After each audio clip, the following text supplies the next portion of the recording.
Hello. Welcome to Car Expert YouTube channel. Don't forget to subscribe. The swoopy, handsome styling introduced on the Tucson infiltrated the rest of the brand's offerings, starting with the Sonata sedan and filtering through. In the process, Hyundai raised its flag not as a manufacturer of ultra-affordable utilitarian transport, but as a company that builds fashionable, well-equipped, and high-quality cars. Tucson is viewed as sporty, stylish, and modern. Targeting that first notion is the new 1.6-liter, turbocharged Gamma 4-cylinder, which sits under the hood of Eco, Sport, and Limited models. The single-scroll turbo allows the tiny four to deliver 175 horsepower and 195 pound-feet of torque. There's also a 2.0-liter, naturally aspirated 4-cylinder for the base SE, with 164 horsepower and 151 pounds-to-foot of torque, although we weren't able to score any time behind the wheel. During our testing, we drove a front-wheel drive sport trim and an all-wheel drive limited model. The front driver has a tendency to torque steer at low speeds, like those encountered when taking a 90-degree turn after a stop sign, which is why we'd push for the Magnasource all-wheel drive and its accompanying torque vectoring system.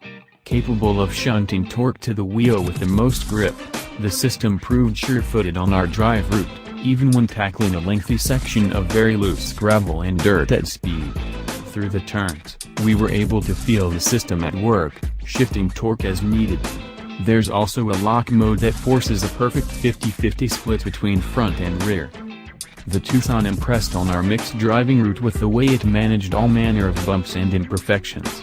The suspension has no issue preventing potholes and other big impacts from interfering with the experience in the cabin.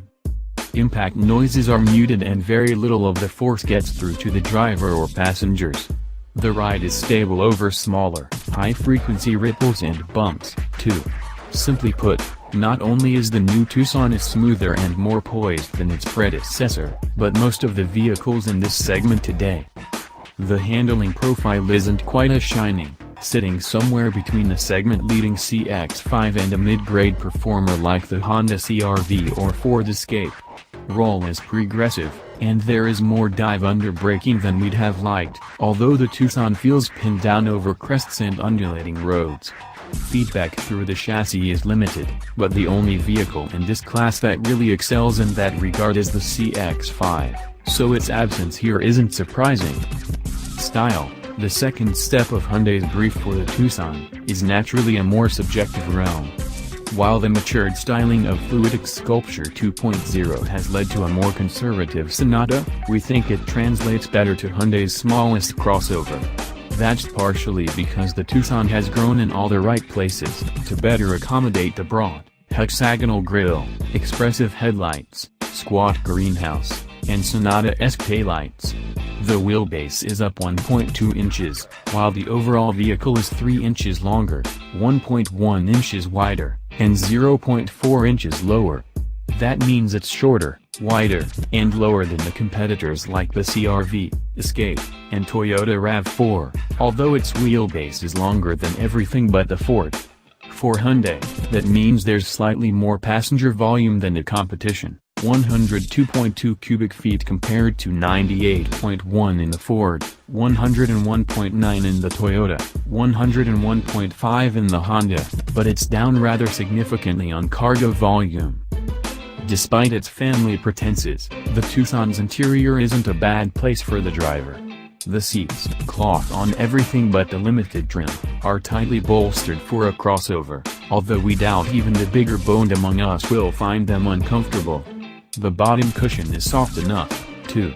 The optional leather is nothing to write home about, although Hyundai's decision to fit higher quality leather on the small diameter steering wheel, again, relative to Q's, is inspired. This is a really nice touch point, and feels better suited to a performance offering, like the Genesis Coupe or Veloster Turbo than a compact crossover. That said, wheel-mounted paddle shifters are conspicuous by their absence, even on the sport trim. It's a strange omission, particularly considering the DCT. The Tucson also feels quite modern.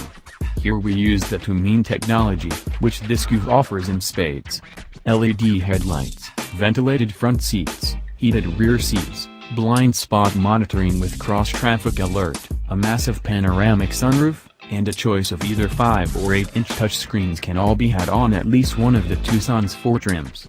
There's even an awesomely smart, hands-free liftgate.